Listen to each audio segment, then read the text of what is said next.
Hello everybody, welcome to my YouTube channel learning is fun. My name is Seema Agarwal. आज मैं class 9th ICSE board biology का chapter number 2 cell explain करने वाली हूँ। Cell the unit of life, ये एक important chapter है और ये सारे बोर्ड्स में ये चैप्टर इंक्लूड है, भले ही आप सीबीएसई बोर्ड से हैं या आईसीएसई बोर्ड से हैं या अदर बोर्ड से हैं। तो एक बेसिक टॉपिक है जिसको मैं एक्सप्लेन करूँगी। ये चैप्टर थोड़ा बड़ा है, इसलिए इस टॉपिक पे 2-3 पार्ट्स में वीडियो बनेंगे। तो आज हम इसकी बेसिक नॉलेज देख लेते हैं कि सेल क्या होता है। मैं वर्ड टू वर्ड एक्सप्लेनेशन दूंगी। जो बुक मैं रेफरेंस के लिए यूज़ कर रही हूँ वो सेलिना बायोलॉजी है। एक्चुअली ये स्टैंडर्ड बुक है, अधिकतर आईसीएसई स्कूल्स जो होते हैं उसमें concise biology by Selina use होती है। हो सकता है कि जो एडिशन है वो थोड़ा पुराना हो, लेकिन जो कंटेंट है वो आपको कंप्लीट मिलेगा और वर्ड टू वर्ड एक्सप्लेनेशन से ये चैप्टर आपको अच्छे से समझ में आ जाएगा। इन केस चैप्टर का वीडियो देखने के बाद कोई डाउट आपको रह जाता है तो आप कमेंट सेक्शन में अपने डाउट पोस्ट कर सकते हैं, मैं कोशिश करूँगी उनको रिप्लाई करने का। ठीक है, तो चलिए आज का वीडियो स्टार्ट करते हैं। Cell the unit of life.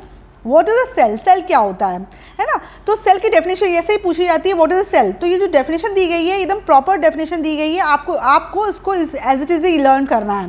देखिए, अब साइंस में ना जो डेफिनेशन जैसे दी गई है उसको एज इट इज़ कोट करना, अपनी ओन लैंग्वेज में डेफिनेशन मत लिखना, क्योंकि कभी कभी क्या होता है कि हम कोई एक दो इंपॉर्टेंट वर्ड स्किप कर देते हैं जब हम अपने ओन लैंग्वेज में डेफिनेशन लिखते हैं, जिसकी वजह से हमारे मार्क्स डिडक्ट हो जाते हैं। तो जब जो भी बच्चे 9th और 10th में हैं वो प्रैक्टिस करें कि जो साइंस की बुक में जो डेफिनेशन दी है उसको एज इट इज़ लर्न करके उसको कोट करें, ना कि अपने ओन वर्ड्स में डेफिनेशन दें। एक्सप्लेनेशन पूछा गया है वो आप अपने ओन वर्ड्स में एक्सप्लेन कर सकते हैं। कोई चीज़ को डिस्कस करने के लिए बोला है उसको आप ओन वर्ड्स में लिखो, लेकिन अगर डेफिनेशन दी है तो डेफिनेशन जैसे दी है एज इट इज़ उसको वर्ड टू वर्ड लर्न करके लिखोगे आप, तो आपके चांसेस खत्म हो जाएंगे कोई भी मार्क्स डिडक्ट होने के। ठीक है, तो what is a cell? Cell क्या होता है? Cell is the fundamental structural and functional unit of all living beings. ये अपने आप में एक कंप्लीट डेफिनेशन है। हर लिविंग बींग्स का स्ट्रक्चरल और फंक्शनल यूनिट सेल होता है। मतलब क्या है कि कोई भी लिविंग बीइंग है उसका पूरा बॉडी, उसका पूरा स्ट्रक्चर सेल से मिलके बना है। ये सेल आपस में जोड़ कर क्या होता है, पूरा स्ट्रक्चर बना देते हैं। एक सेल है उस तरीके से सेल का पूरा, जैसे आपकी बिल्डिंग में ब्रिक्स लगा के तुम लोग पूरी बिल्डिंग तैयार कर लेते हैं ना हम लोग, ठीक है, उसी तरीके से कोई भी ऑर्गेनिज्म हो, प्लांट हो, एनिमल हो, ह्यूमन बीइंग्स है, उसकी पूरा जो शरीर होता है, उसकी पूरी जो बॉडी होती है इन्हीं सेल से मिलके बनती है।